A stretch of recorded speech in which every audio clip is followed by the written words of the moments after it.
Good morning बच्चों, कैसे हैं आप सब? अच्छे से हैं? चले स्वस्थ रहें, मस्त रहें और पढ़ाई पर भी डटे रहें, जबरदस्त रहें। +2 अकाउंटेंसी में इशू ऑफ शेयर हमारा चैप्टर चल रहा है। हमने सिंपल क्वेश्चन कर लिया, जिसे इशूड एट पार, प्रीमियम पर कर लिया, यूज ऑफ शेयर प्रीमियम कर लिया, सेक्शन 52 सबसेक्शन 2, ताश की गड्डी याद है 52 सबसेक्शन 2 भी कर लिया, यूज ऑफ शेयर प्रीमियम। अब हम करने जा रहे हैं use of cash book. Cash book अगर बनाने को कहे कि कैश बुक बनाओ, थोड़ा सा +1 का याद करना पड़ेगा आपको। +1 में एक कैश अकाउंट होता था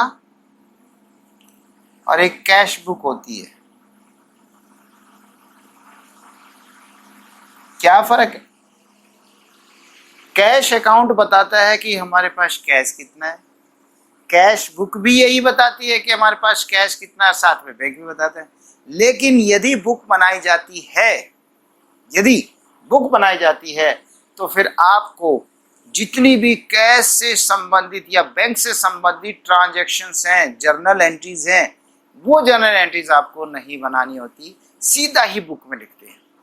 अकाउंट के लिए सारी की सारी पहले जर्नल बनेंगी, फिर उनकी पोस्टिंग होगी। लेकिन कैश बुक के मामले में जर्नल नहीं बनेगा, सीधा ही बुक में लिखेंगे। यही डिफरेंस है। तो याद रहे, कैश बुक क्यों बनाते हैं? कैश बुक बनाते हैं टू अवॉइड जर्नल से बचने के लिए हम कैश बुक बनाते हैं, कि हमें जर्नल ना बनाना पड़े, इसलिए हम कैश बुक बनाते हैं। पर क्या जर्नल बनेगा ही नहीं? बनेगा। उसका नाम क्या होगा? Journal proper. और उसमें सारी एंट्री नहीं आएंगी जो आपकी कैश बुक में या कोई सब्सिडी बुक्स बनाई गई है, परचेज सेल्स वगैरह, उनमें चलेगी, वो तो उसमें जाएगी नहीं। बाकी जो एंट्री, कोई बुक नहीं है तो फिर वो एंट्री कहीं तो वो तो जर्नल में जाएगी। तो उस जर्नल का नाम क्या होता है? Journal proper. +1 का याद कर लेना। और नहीं तो मैंने +1 के लेक्चर्स भी बनाए हैं, जिसमें आपको कैश बुक और सब्सिडी बुक के लेक्चर्स हैं और फिर पोस्टिंग है लेजर की, तो वो आप टॉपिक देख लीजिए। ठीक है, चलिए स्टार्ट करते हैं। कैश बुक क्यों बनाई जाती है? जर्नल से बचने के लिए। याद रखना, जर्नल ना बनाना पड़े या छोटा बनेगा जर्नल। कैश की सीधी से कैश और बैंक की एंट्री सारी यहाँ आएंगी, जर्नल में नहीं आएंगी। तो इसका मतलब जो बाकी बनेगा, मैं इसको बीच में लाइन लगा देता हूँ, 2 पार्ट कर दूंगा। जो बाकी बचेगा उसका नाम होगा जर्नल प्रॉपर। याद आया कुछ? +1 का याद होगा आपको, जर्नल प्रॉपर। जर्नल पूरा जर्नल होता है। जर्नल प्रॉपर में केवल वही एंट्रीज आती हैं जो किसी बुक में जगह नहीं ले पाई। चलिए, पहली एंट्री और पहले question. A Limited issued 10,000 equity shares of ₹10 each at a premium of ₹2 per share। 10,000 share 10 रुपए का एक, 2 रुपए में बेचा, 2 रुपए प्रीमियम पर, यानी 12 के भाव बेचा। And 5,000 10% preference shares of ₹10 each at par। और 5,000 10% प्रेफरेंस शेयर्स। ये 10% क्या होता है? 10% प्रेफरेंस का मतलब है इन प्रेफरेंस शेयर्स को कल को जो लाभांश दिया जाएगा, डिविडेंड पे किया जाएगा, वो 10% के रेट से दिया जाएगा। इक्विटी पर रेट क्यों नहीं होता? इक्विटी पर रेट? इक्विटी तो मालिक है। इक्विटी का तो मतलब है नफा भी उनका, नुकसान भी उनका। अगर बहुत फालतू मिलेगा तो उनको, और अगर नुकसान हो गया, कम संपत्ति भी पूंजी भी डूब गई, तो सब उनकी डूबेगी। इसलिए इक्विटी का परसेंटेज फिक्स नहीं होता। तो हम 2 तरह के शेयर इश्यू कर रहे हैं। The amount on shares was payable, इस प्रकार से पैसे हैं ऑन इक्विटी शेयर्स। एसएच माने शेयर बताया था मैंने आपको, ठीक है? शेयर है, ये शेयर है, समझ लीजिए। 354 3 5 8 और 4 12 रुपए, वो तो है ही। 10 रुपए का शेयर प्रीमियम पे बेचोगे तो 12 ही आएंगे। और प्रेफरेंस शेयर्स पे 3 4 3, टोटल 10।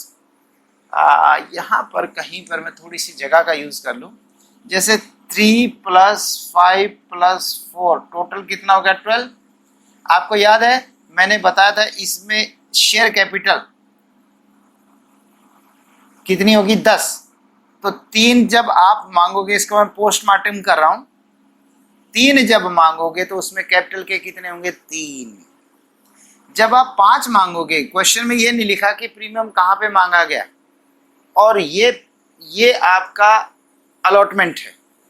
तो क्वेश्चन में बताया था, मैंने क्लियर कहा था, या तो अगला बताएगा, क्या बताएगा, कहाँ पर प्रीमियम लेना है, और अगर स्पष्ट नहीं है तो हमें पता है कि अलॉटमेंट किस समय होता है। तो क्वेश्चन में कुछ नहीं लिखा कहाँ पे प्रीमियम है, तो मैं कह रहा हूं यहाँ पे प्रीमियम है, इसका मतलब है 2 रुपए तो इसमें प्रीमियम ही है, प्रीमियम।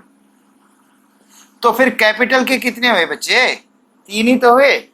जब लोगों से 5 रुपए हासिल करोगे तो 5 में से 2 रुपए तो प्रीमियम के कहलाएंगे, 3 ही रुपए कैपिटल के। और बाद में जब 4 रुपए मांगोगे फर्स्ट कॉल पे, तो 4 के 4 कैपिटल के, तो 3 और 3 6 और 4 10, देख लीजिए टोटल 10 रुपए हो गए। 10 शेयर कैपिटल। यस, क्लियर हो गया। अच्छा, ये है इक्विटी के मामले में। और प्रीफरेंस के मामले में, प्रीफरेंस के मामले में है 3 + 4 + 3 टोटल 10। अब मैं इसके तो पोस्टमार्टम की जरूरत नहीं है। 3 रुपए मांगे कैपिटल के 3 है, 4 रुपए मांगे कैपिटल के 4 है, 3 रुपए मांगे कैपिटल के 3 है, तो वो सारा ही कैपिटल का, तो 10 का 10 हो गया, इसलिए मुझे इसे बनाने की जरूरत नहीं है। All the shares was fully subscribed, सारे शेयर फुल सब्सक्राइब हो गए, मतलब सबने मांगा। अभी हम सवाल सिंपल लेकर चल रहे हैं। कईयों का मन कहेगा सर आप भी कैसे सवाल करवाते हैं, ऐसा कैसे होगा कि पूरे के पूरे शेयर्स मांग लिए, ना ज्यादा हुआ ना कम हुआ। बेटा थोड़ा सा सब्र कर लीजिए, आपकी सारी इच्छाएं पूरी होंगी इस चैप्टर में, ठीक है। फुल सब्सक्राइब, कॉल्ड अप, पैसे भी हमने आखिरी तक मांग लिया, ऐसा नहीं कि बीच में रुक गए। कॉल्ड अप जहां तक मांगा जाता है पूरा मांग लिया, fully called up and paid up, और पेड अप भी हो गया। पैसे जितने मांगे, शेयर्स जितने मांगे उतने ही लोगों ने खरीदे, जितने पैसे मांगे उतने ही लोगों ने दे दिए, कोई चक्कर नहीं है गड़बड़ का। Record these transactions in journal and cash book of the company. अब जर्नल को जर्नल प्रॉपर कह दीजिए, जर्नल लिख दिया, लेकिन फिर भी आप जर्नल प्रॉपर ही समझिए इसको। चलें स्टार्ट करें आगे, चले आगे। पहली एंट्री क्या होगी, 2 तरह के शेयर्स हैं, कोई बात नहीं, 2 सही। Bank account debit to equity share application account. अगर इक्विटी का पैसा आएगा तो इक्विटी शेयर एप्लीकेशन, और अगर प्रीफरेंस का आएगा तो इसका नाम प्रीफरेंस। अब मैं प्रीफरेंस को PREF लिख दूं, चल जाएगा। प्रीफरेंस शेयर एप्लीकेशन को भी APP लिख दिया, एप्लीकेशन अकाउंट। ये लो, अरे क्या गड़बड़ कर दी।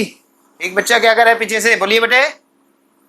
सर अभी तो आपने क्या कहा था कि बैंक की एंट्री नहीं होंगी। अरे ओ गलत हो गया भाई, सही कह रहे हो, वेरी गुड, इसके लिए तालियां होनी चाहिए बच्चे, शाबाश, ठीक कह रहा है। ये एंट्री मुझे यहाँ करनी नहीं थी, लेकिन चलो थोड़ी देर कर लेता बेटा, थोड़ी देर, फिर उसके बाद मिटा दूंगा। कितने आएंगे, ये कितने शेयर्स हैं, ये 10,000 है, ये कितने शेयर्स हैं, ये 5,000 है।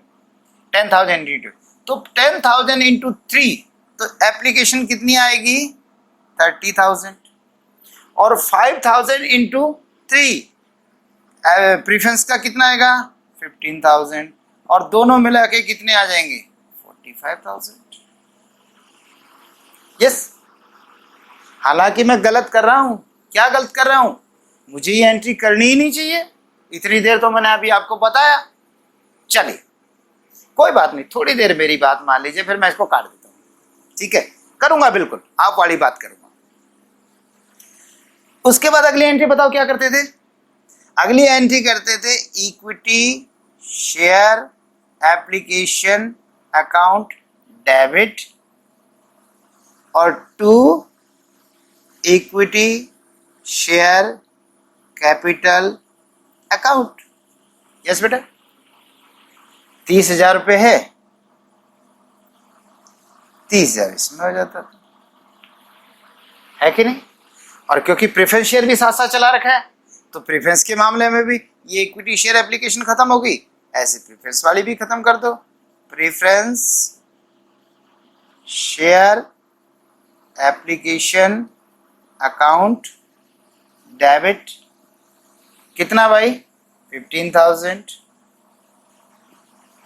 To preference share capital account. लो जी, कैपिटल अकाउंट 15,000। दो है तो हमने दो को चला दी। एक होता था equity share application to equity share capital, दोनों है तो preference share application to preference share capital.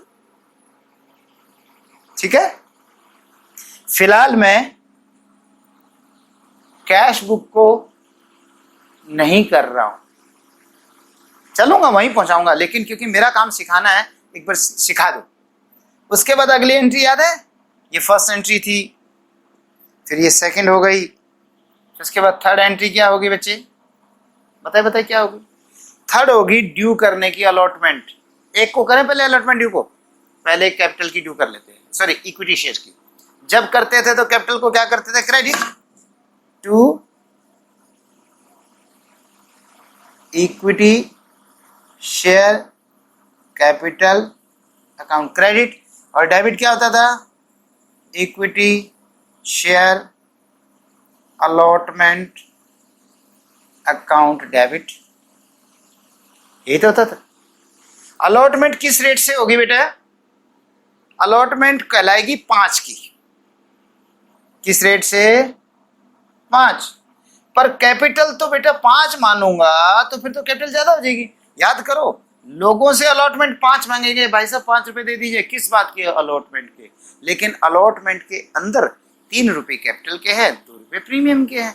तो आप क्या करेंगे, इसमें से कैपिटल में 3 है और शेयर्स कितने हैं 10,000, तो 10 पंजे 50,000 रुपये तो हो जाएगा ये, और 30,000 हो जाएगा ये, और एक आपको 2 रुपये और करना पड़ेगा, वो किस बात का भाई, शेयर प्रीमियम का, to securities premium reserve account. कितना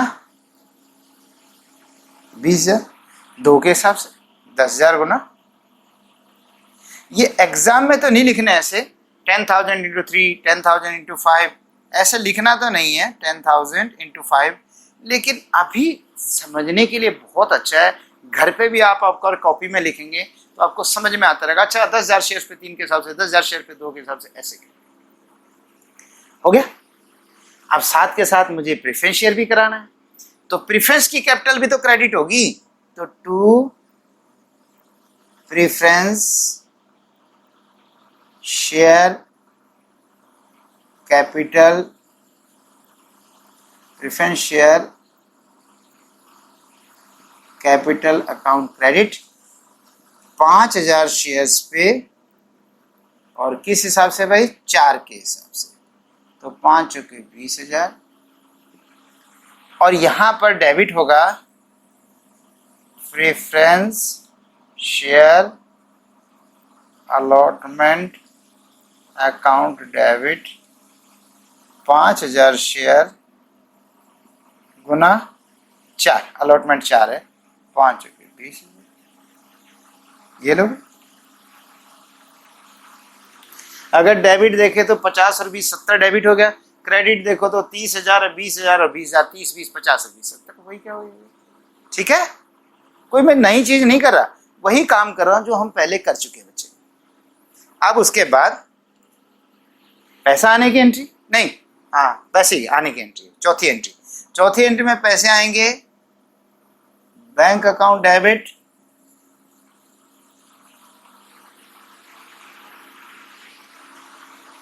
bank account debit to equity share allotment account. Allotment equity share की कितनी है, 50,000 की, ऐसा तो कोई है नहीं जिसने ना दिया हो जी, बिल्कुल ठीक है 50,000 आएगा, और to preference share allotment account. कितना भाई? 20,000 का। और बैंक में तो दोनों का मिला के 70,000 आएगा। 50,000 बैंक में आएगा शेयर अलॉटमेंट का, 50,000 का 20,000 आएगा प्रेफरेंस शेयर्स का, प्रेफरेंस शेयर अलॉटमेंट का। ठीक है, उसके बाद ये हो गई आपकी फर्स्ट, सेकंड, थर्ड, ये फोर्थ एंट्री हो गई। अब फिफ्थ एंट्री, फिफ्थ एंट्री आपकी दोनों की सेम है, 4-4 रुपए ही है। नहीं, 4 और 3 है, सॉरी 4 और 3 है, अलग अलग है। तो पहले हम ड्यू करेंगे। कैसे ड्यू करेंगे? Equity share first call account debit, और इसी तरह preference share first and final call, sorry first and final call account debit, first and final call account debit to equity share capital account to preference share capital account. हाँ, 10,000 shares पे first call कितने की है? 4 रुपए की। और preference shares पे first call कितने की है? 3 रुपए की। लेकिन शेयर कितने हैं? वो 5,000। तो 10 चौके 40,000 रुपए तो इसका हो जाएगा। और प्रेफरेंस शेयर्स का कितना आ जाएगा? 5 दिया 15,000।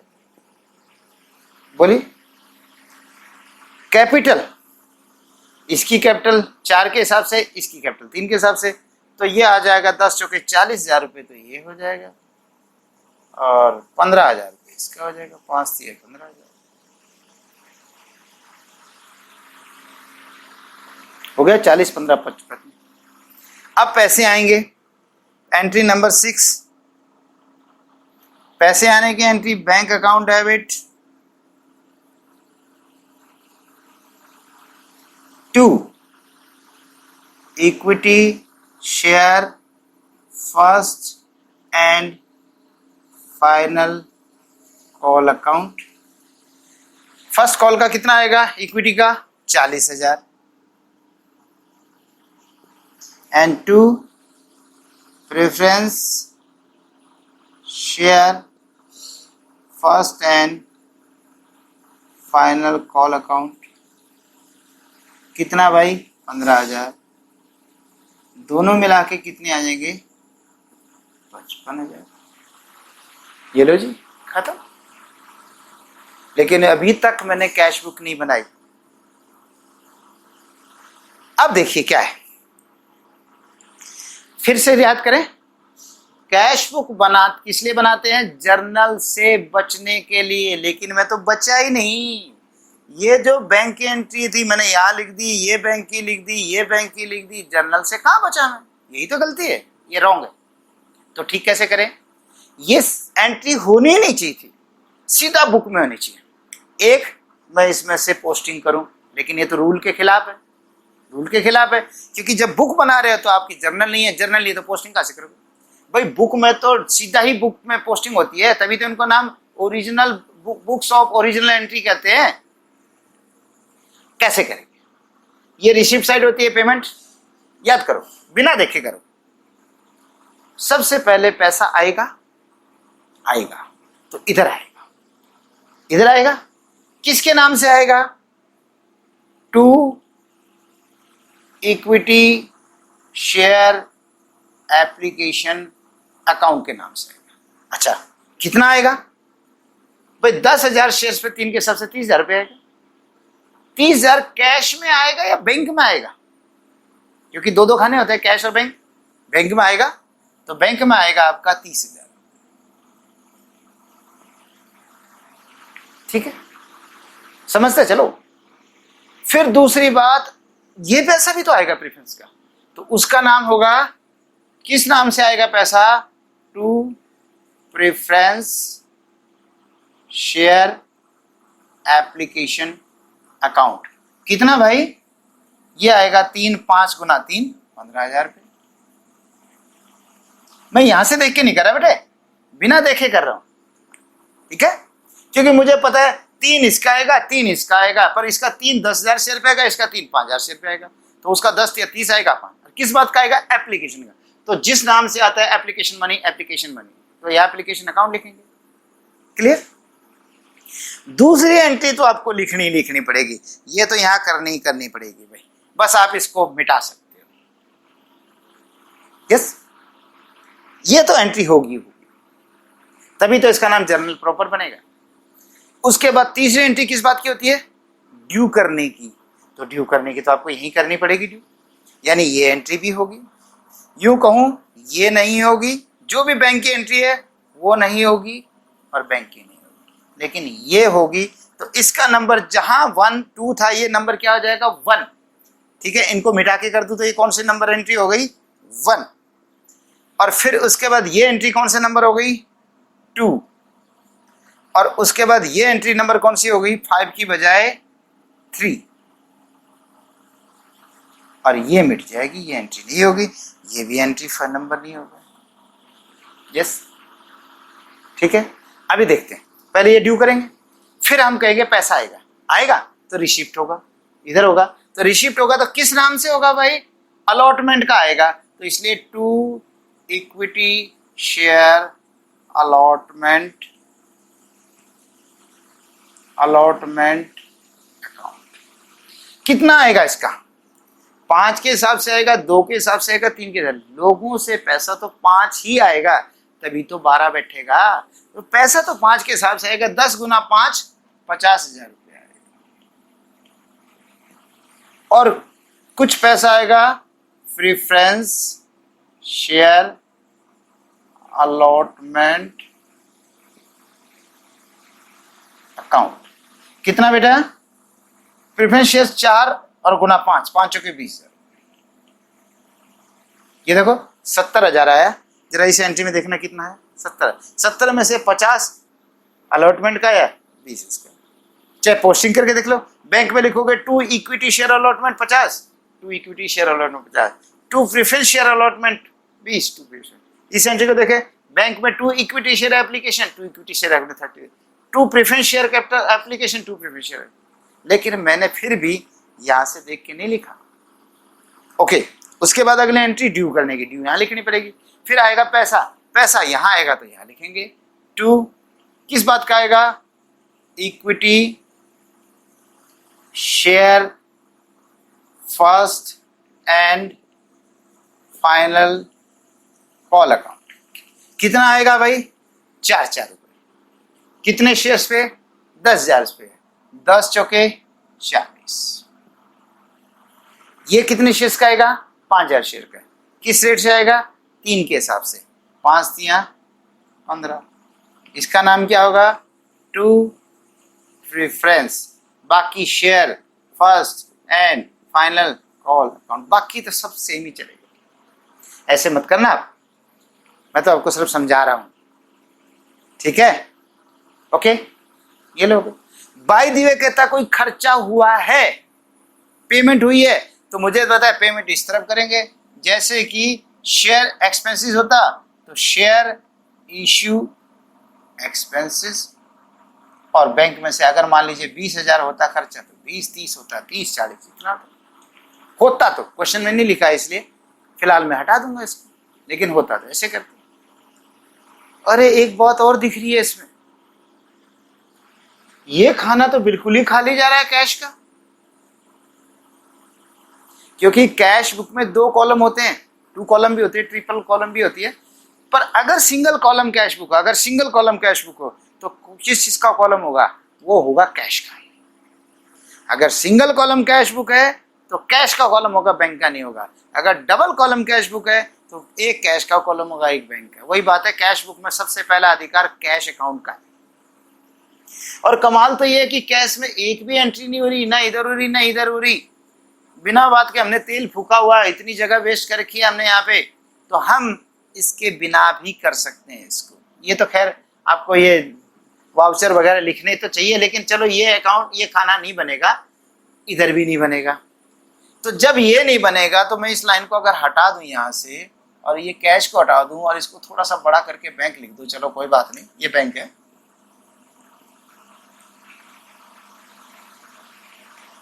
इधर भी ये बैंक हो गया, कैश नहीं रहा, थोड़ा बड़ा कॉलम हो गया बैंक।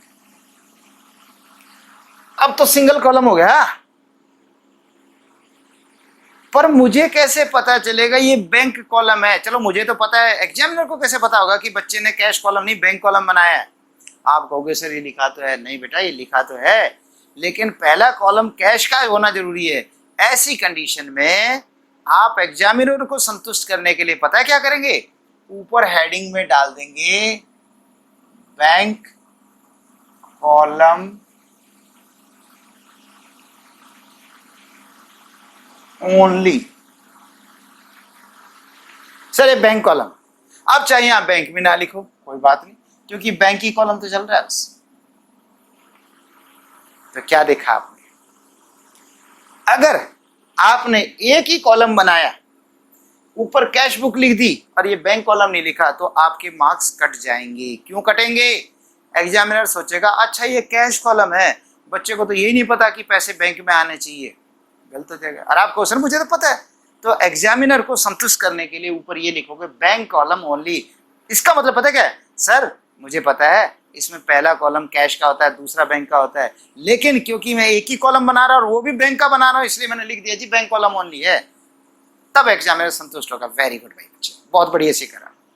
ठीक है, ये तो अब क्या हुआ, अब ये बन गया। इसमें देखिए कि इसमें आपको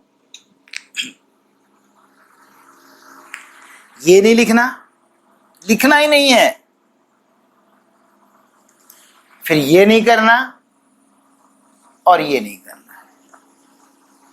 ये एंट्रीज तो करनी ही नहीं है बच्चे, बस ये 3 एंट्रीज करनी है। तो इसका नाम जर्नल प्रॉपर हो जाएगा। अब आइंदा हम कब करेंगे, कैसे करेंगे? जब भी बैंक का नाम आएगा ना, एंट्री नहीं करनी।